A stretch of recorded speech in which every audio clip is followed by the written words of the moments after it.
Bonjour et bienvenue sur ce nouvel épisode de l'écriture d'un roman. Alors comme d'habitude, je vais aborder avec vous les problématiques que je rencontre autour de l'élaboration de mon roman, L'Inde de Suraj. Le but de ce podcast est de partager avec vous mon processus créatif en train de se faire. Pour ça, je m'enregistre quotidiennement après chaque séance d'écriture. Ceci est donc la retranscription spontanée, mais non pas exhaustive de mon travail, avec mes différentes techniques, mes doutes et mes réflexions. Comme vous l'avez peut-être remarqué, il y a un peu plus de 2 mois de décalage entre mes enregistrements et les diffusions. J'essaye de rattraper ce retard, mais en attendant, petit retour en arrière. Bonne écoute à vous. Le jeudi 25 juin 2020. J'ai pas mal avancé aujourd'hui, j'ai encore repris la scène après le premier baiser sur laquelle je travaille depuis quelques jours. Cette fois, je pense que je suis arrivée à peu près à dire ce que j'avais envie de dire et puis j'ai pu enchaîner avec les scènes suivantes. Donc là, je me suis arrêtée à la page 92. Cette scène, je sais qu'il y a des choses qu'il va falloir que je retravaille. Il faut aussi, avant de finir ma séance d'aujourd'hui, que je réponde à ma dernière bêta lectrice. C'est une femme à laquelle j'ai envoyé mon texte parce qu'elle m'avait dit qu'elle avait été en Inde. Sauf qu'en fait, les premiers retours qu'elle m'a fait sont m'ont assez énervée en fait parce que j'ai l'impression qu'elle comprend rien et qu'elle répond tout à côté de la plaque. Comme elle a lu que le premier chapitre, je vais quand même tenter le coup avec un second chapitre pour voir si c'est toujours le cas, parce que sinon ça sert à rien d'assister au niveau de la bêta lecture. Elle me comprend pas, on n'est pas sur la même longueur d'onde, basta, on arrête. Je vais aussi lui rappeler quel est le résumé, comme ça elle comprendra un petit peu mieux les choses, parce que là elle a interprété tout de travers quoi. Enfin, elle imagine des trucs qui n'ont pas du tout lieu d'être. Enfin bon bref, je vais remettre les points sur les i. Parce que là, pour l'instant, ces retours me laissent un peu perplexe et je ne suis pas sûre qu'ils soient d'une grande pertinence par rapport à ce que je recherche. Faudrait peut-être d'ailleurs que je précise plus ce que je recherche. Le vendredi 26 juin 2020. Bon, je vais m'arrêter là pour aujourd'hui parce que ça sert à rien que j'insiste. Je suis absolument pas concentrée, j'écris des choses pas superbe. Enfin voilà, j'étais en train d'écrire une nouvelle séquence qui manque à mon récit en fonction de cette nouvelle version sur laquelle je suis en train de travailler. Et là, clairement, ça ressemble à rien. Je suis pas du tout concentrée. Je suis parasitée par plein d'éléments externes qui m'empêchent de me concentrer sur mon livre. C'est vraiment important en fait de se trouver une routine, de se former une bulle en fait dans laquelle rien ne vient interférer. Et ça va être quelque chose sur lequel je vais devoir travailler, c'est-à-dire imposer cette routine à tout le monde, à tout mon entourage. C'est-à-dire que le matin jusqu'à midi, je ne suis pas disponible, je ne réponds pas au téléphone, on peut pas venir me voir et que le soir du coup, je me couche tôt pour pouvoir être en forme le lendemain pour pouvoir écrire.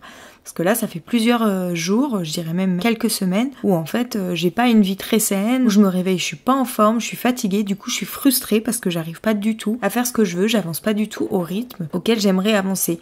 Ce qui n'était pas le cas avant, quand j'étais à la Bourboule, où on était tout seul, où on n'avait pas d'amis, donc pas de vie sociale en fait. Mais quelque part, pour écrire un livre, c'est limite ce qu'il faudrait. Mais bon, voilà, moi je suis quand même quelqu'un qui est beaucoup dans la vie, qui aime voir des gens, qui aime voir mes amis. Faut juste que j'arrive à trouver comment ne pas me faire parasiter par tout ça de manière à ce que ça me frustre en fait.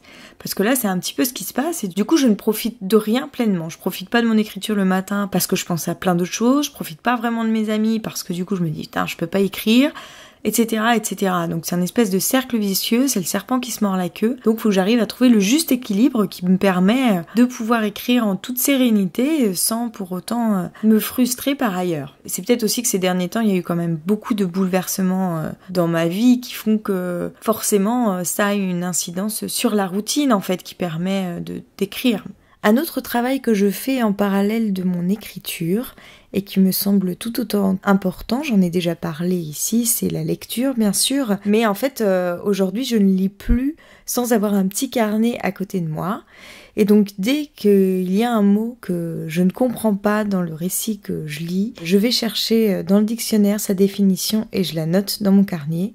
Dès qu'il y a une petite phrase dont j'adore la tournure ou qui exprime un sentiment que j'avais envie d'exprimer tel quel dans mon roman mais pour lequel je n'ai pas réussi à trouver les mots justes, je la note également dans mon carnet.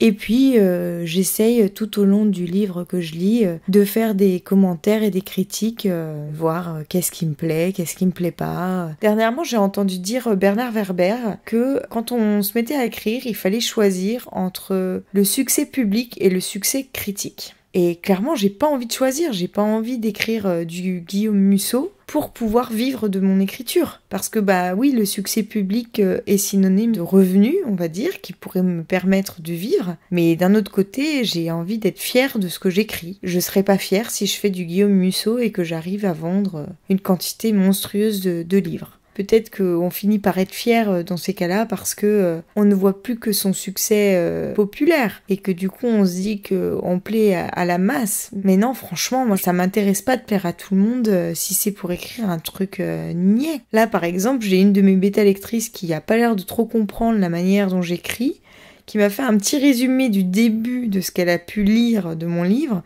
qui correspond absolument pas à mon histoire. C'est pas ce genre de public que je vise. Je vise un public qui a un peu plus d'esprit de déduction.